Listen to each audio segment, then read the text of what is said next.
구무스타 허당 김선생입니다. 오늘은 조금 예민한 주제예요. 왜냐면 제가 이제 한국 사람인데 이제 필리핀 사람들에 대해서 좀 이야기를 할 거거든요. 근데 저는 개인적으로 생긴 게 조금 이제 동남아 삘이 나서 그런지 몰라도 저는 필리핀 사람들이 너무 친근하고 좋아요.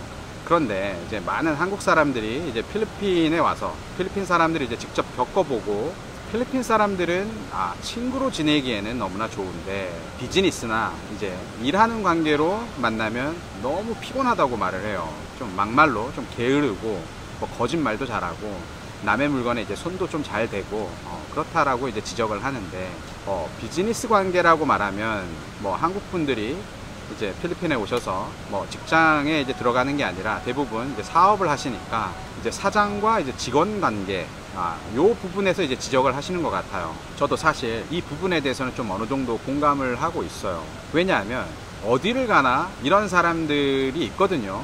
그리고 솔직히 말하면 이런 사람들이 좀 더 많은 건 사실이에요. 그러나 이제 비즈니스 관계가 아니고 이제 개인적인 관계에서는 우리는 선택권이 있는 거예요. 그러니까 어떤 누구도 이런 사람들과 이제 어울리라고 부추기지 않았거든요. 그렇죠?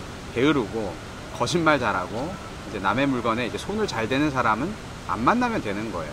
그러나 사업을 하면서 어쩔 수 없이 이런 사람들과 마주해야 한다면 해법은 있을 것 같아요. 제가 그 방법을 필리핀에서 작은 사업이든 큰 사업이든 간에 사업을 이제 성공적으로 한 사업가들, 그리고 그 마인드를 그대로 답습해서 성공하는 2세, 3세들, 그러니까 이제 그 사람들의 이야기를 듣고 또는 멀찌감치해서 좀 바라보면서 알게 된 몇 가지 방법에 대해서 좀 공유를 할까 해요. 잠깐 이거는 저의 개인적인 그리고 주관적인 생각입니다. 다른 오해가 없으셨으면 좋겠어요. 첫 번째, 제가 본 성공한 분들은 직원들과 농담이나 잡담을 절대로 주고받지 않더라고요. 심지어는 직원들과 눈도 마주치지 않아요. 그렇다고 이제 무섭게 대하거나 노동 착취를 한다거나 불친절하게 이제 대하는 건 아니더라고요. 그냥 선이 아주 분명했었어요. 두 번째, 보스처럼 옷을 입고 보스처럼 행동을 하면서 웬만해선 화를 내지 않더라고요. 첫 번째 이야기를 약간 보충하는 이야기인데, 그러니까 그 목소리 하나, 지시 하나, 행동 하나가 가볍지 않더라고요. 잘 모르는 이제 한국 사람이 보면 조금 오바다 싶은 정도, 좀 거만하다 싶은 정도, 이런 모습으로 좀 보여요. 그 목소리만 이제 놓고 보면 환한 얼굴로 날카롭고 경박하게 이 성과를 나타내는 이런 목소리가 아니에요. 남자나 여자나 좀 우렁차고 좀 분명하더라고요, 목소리가. 그러니까 전화기 너머에서 이제 들려오는 딱 목소리만 들어도 보스구나, 사장이구나 할 정도예요. 또 공감하시는 분들이 있으실 거예요. 아마 행동 또한 이제 또 가볍지가 않아요. 뭐 아시는 분들은 아시겠지만 필리핀에서 반듯하게 자란 사람들은 매너에 대해서 엄청난 교육을 받아서 그것이 몸에 배어 있어요. 뭐 대화할 때나 뭐 식사할 때 뭐 테이블 매너, 뭐 사교 매너, 뭐 등등등. 그러니까 이런 환경에서 교육을 받고 자라면서 어떤 모습으로 직원을 대하고 보여줘야 하는 것에 대한 이 품위 유지가 자연스럽게 이제 배어 있다는 거예요. 이런 말투, 이런 행동을 하는 사장의 모습을 보는 직원들은 보스를 이제 어려워하기도 하지만 한편으로는 무척 자랑스러워 하는 것 같아요. 이제 세 번째, 이제 사장은 이제 말단 직원에게 이 사업장의 어려움을 절대로 오픈하거나 공유하지 않는 것 같아요. 눈에 이제 뻔하게 이제 사업이 힘들지라도 이제 죽을 상으로 이제 말단 직원에게, 일개 직원에게 지금 사업이 이렇다 저렇다 사정이 안 좋다 호소하지 말라는 거죠. 그 말하는 순간에 앞으로 이제 사장의 말에는 이제 힘이 없어지고 직원들은 불안해 한다는 거죠. 좀 마음 약한 이제 직원들은 또는 약삭 빠른 직원들은 슬슬 이제 떠날 준비를 하거든요. 그러니까 실질적인 해결을 할 수 있는 그 위치에 있는 직원 또는 전문가와 공유를 한다는 거예요. 그리고 네 번째, 사장은 말단 직원에게 스스로 일을 찾아서 할 거라는 기대를 절대로 하지 않는 것 같아요. 보니까 하나부터 열까지 정확하고 명확한 이제 오더를 내리거나 어떤 일에 있어서 철저하게 이제 분업을 시키는 것 같아요. 이제 예를 들어서 이제 프로세싱이 1, 2, 3 이렇게 있다고 치자고요. 그러니까 프로세싱 1에 해당하는 거는 직원 A가 맡아서 하고, 2는 직원 B가 맡아서 하고, 3은 이제 직원 C가 도맡아서 하는 거예요. 그 중에 누가 하나 이제 게으름을 피우면 일이 밀려서 눈에 보이게 만들어요. 그러니까 눈에 보여야 이제 일을 하니까요. 그렇죠? 우리도 다 알다시피 눈에 보이지 않는 일을 찾아서 하는 건 사실 힘들잖아요. 사장 아니면 눈에 보이지 않으면 잘 찾아서 안 하잖아요. 뭐 똑같은 돈 받는데, 그렇죠? 이제 필리핀에 이제 와보신 분들은 아시겠지만 장사가 정말 잘 되는 음식점이나 이제 뭐 패스트푸드점 이런 데 가면 이제 손님이 3분의 2고 직원이 3분의 1이에요. 그러니까 그만큼 분업이 되어 있다는 거죠. 이 다섯 번째는 좀 중요해요. 그리고 좀 지루할 수도 있는데, 먼저 이 영상을 이제 시청하시는 분들 좋아요 그리고 구독, 알람 먼저 좀 부탁드립니다. 이야기를 이어가자면 이제 경제 상황의 이제 지표와 현실적인 이제 경제 상황을 적절하게 이렇게 섞어가지고 현실적인 기대를 하는 것 같아요. 이제 지금부터 좀 말씀드리는 걸 듣게 되면 왜 첫 번째부터 네 번째까지 이 사람들이 이런 행동을 하는가에 대한 답이 좀 나올 거예요. 자, 그리고 저는 이제 경제 전문가가 아닙니다. 저는 경제 전문가가 아니기 때문에 깊숙하게 못 들어가요. 그냥 제가 이제 보고 듣고 이랬던 거를 이제 좀 큰 그림을 그리는 거니까 좀 적절하게 그냥 걸러서 좀 들어주시면 될 것 같아요. 여러분, 필리핀의 이제 경제 규모가 얼마일까요? 벌써부터 좀 지루한가요? 제가 최대한 빠르고 좀 핵심적인 걸로만 좀 이렇게 말씀을 드릴게요. 일단 이제 필리핀의 이제 국내 총 생산, 그러니까 명목 GDP는 370조 원이에요. 이게 좀 370조라고 하니까 좀 감이 안 오시죠? 자, 그럼 한국의 명목 GDP는 얼마일까요? 1900조 원이에요. 그러니까 생산량이 한 5배 차이가 나는 거죠. 그러면 국민 1인당 생산을 얼만큼 할까요? 그러니까 한국은 1인당 1년에 한 3,600만 원 정도고요. 필리핀은 1인당 350만 원 정도 생산을 해요. 이제 10배 차이가 나죠. 엄청나죠. 왜 10배 차이가 날까요? 그렇죠. 계산이 빠르신 분들은 그러면 필리핀은 인구가 한 1억 되겠구나. 맞아요. 1억이 조금 넘어요. 그러니까 한국은 한 5천만 조금 넘으니까 이제 인구가 한 2배 정도 차이가 나죠. 1인당 이제 생산량이 이렇다면 1인당 노동 생산성도 좀 궁금하지 않으세요?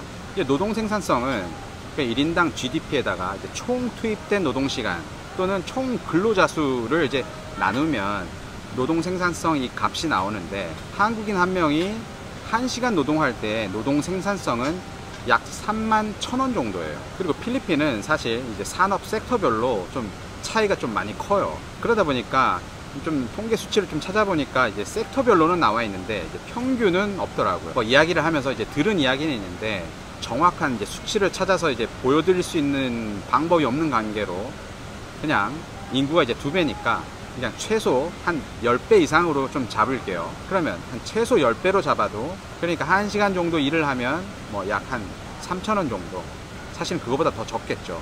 이런 식으로 이제 수치상으로 보면 한국인 한 명은 필리핀 사람 10명 이상의 몫을 하는 거예요. 대단하죠. 여기까지 이야기를 좀 들으면 야, 노동 생산성 진짜 개판이구나, 진짜 말 그대로 진짜 졸라게 게으르구나, 뭐 이렇게 이제 생각을 하실 수도 있겠지만 꼭 그렇지도 않아요. 왜 꼭 그렇지만 않냐면 필리핀은 이제 고부가가치를 창출할 수 있는 그런 산업들이 없어요. 글로벌 경쟁력이 있는 자국 기업이 없다는 거예요. 달러를 이제 벌어들일 수 있는 뭐 삼성, 현대, LG 뭐 이런 기업이 없다는 거예요. 삼성전자 이제 직원 평균 연봉이 한 5천만 원 정도라고 하더라고요. 그리고 이 직원 한 명의 노동 생산성은 한 6억 정도래요. 이 말은 곧 같은 시간을 노동을 하더라도 생산할 수 있는 그 물건의 단가 자체가 엄청 높다는 거죠. 지금 적절한 예로 설명을 잘 하고 있는 건가? 지금 뽀록 하고 있는 것 같은데 제가 하고 싶은 말을 좀 이어서 나갈게요. 그러니까 이제 본론으로 이제 다시 돌아가서 필리핀은 내수 경제에 조금 의존을 하고 또는 외국으로부터의 이제 하청을 받아서 돌아가고 있는 거예요. 같은 시간을 정말 열심히 일해도 주어지는 일 자체의 단가가 싼 일밖에 없다는 거예요. 뭐 더 비싼 것들도 있긴 있지만 대부분이 좀 그렇다는 거죠. 그러니까 더 주고 싶어도 더 줄 수가 없고, 더 줄 수 있는 산업 섹터라고 하더라도 더 주지 않아도 되는 뭐 그런 복잡한 상태라는 거예요. 이 부분은 이제 알아서 해석을 해주시면 될 것 같아요. 자, 그러니까 노동 생산성이 개판이 이제 아니라는 건 이 그래프를 좀 보시면 아실 수 있을 거예요.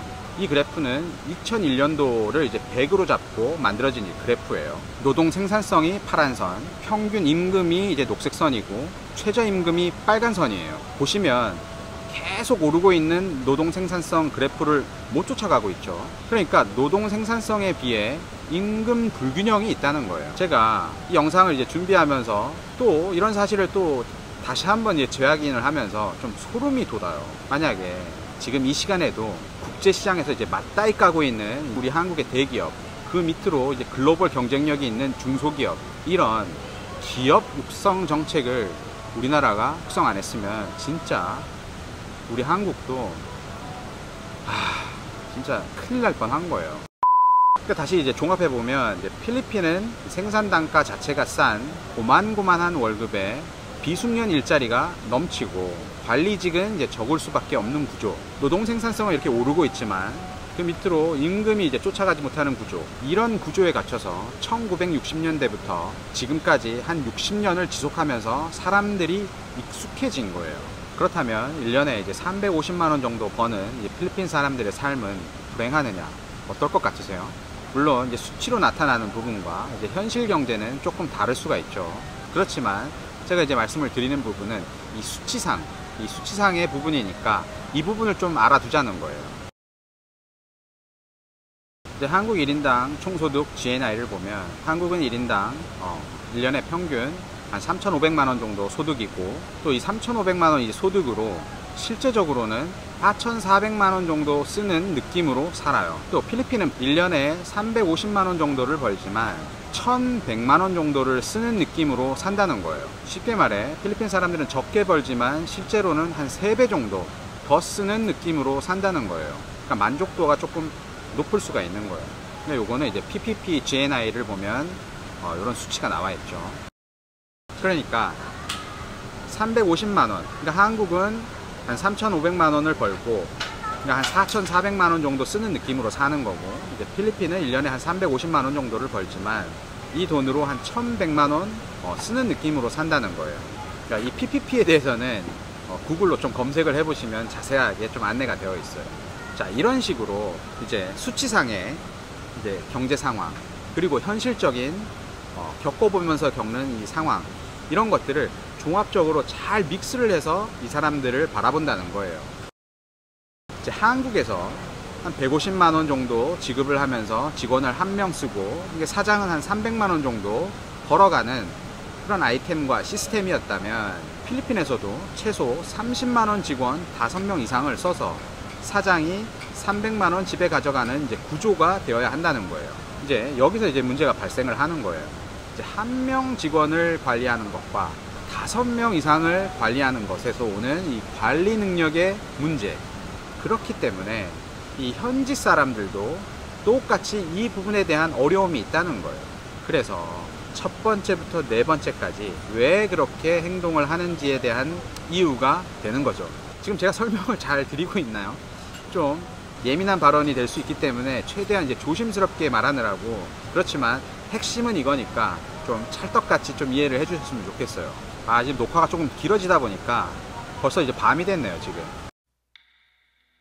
요약을 하자면 이제 필리핀 사람들도 나름 열심히 하기 때문에 그래프에서 이제 보시다시피 노동 생산성은 이렇게 올라가지만 주어지는 일 자체의 단가가 싸다 보니까 월급은 이제 그대로이고 기회에 또 목말라 있고, 그렇다고 이 사람들이 스스로 불행하다고 이제 생각하지 않는, 일보다는 가족 중심이에요. 일을 막 하다가도 본인의 아이가 아프거나 또는 부모님이 위독하거나 형제에게 무슨 일이 생기면 일을 그냥 박차고 나가요. 그러니까 사장에게 그냥 빠큐를 날리고 울면서 가족을 위해서 달려가요. 이 부분에 있어서는 뭐가 더 중요한지는 이제 한국에서 이제 필리핀으로 이제 건너와서 이제 사업을 하시겠다고 하시는 분들은 거의 한 99%는 이런 사람들과 마주하게 될 테고, 또는 더 이제 경험이 없는 직원들, 그러니까 막말로 더 만만한 사람들, 이런 사람들과 이제 마주하게 될 텐데, 그러니까 최소한 제가 말씀드렸던 이 경제상의 수치, 그리고 이런 방법들, 그리고 현실적인 문제, 이런 것들을 좀 알고 이제 이 필리핀 사람들을 사업장에서 좀 마주하게 된다면 좀 이제 실망감이 좀 덜하지 않으실까, 또는 이제 관리하는데 조금 문제가 덜하지 않을까, 그래서 이제 좀 말씀을 드리는 거예요. 아무튼 이제 할 이야기는 많지만 이야기가 길어지면 좀 횡설수설할 것 같아요. 지금도 좀 많이 횡설수설한 것 같은데 이제 필리핀 사람들을 좀 바라볼 때 좀 도움이 되었으면 좋겠네요. 제가 이 영상이 제가 좀 필리핀 사람처럼 생겼고, 제가 만나는 그녀가 필리핀 사람이라서 조금 대변하는 영상처럼 보일 수도 있는데, 최대한 제가 듣고 바라보고, 그리고 경제상에 이제 보여지는 수치로 좀 말씀을 드린 거예요. 야, 뭐 딱 보니, 야, 너 뭐 대변하는 것 같은데, 뭐 이렇게 느끼셔도 뭐 어쩔 수가 없어요. 저는 지금 이렇게 생각하고 있다라는 거예요. 아무튼 다음 시간에 또 좋은 영상으로 찾아뵙겠습니다. 바이바이.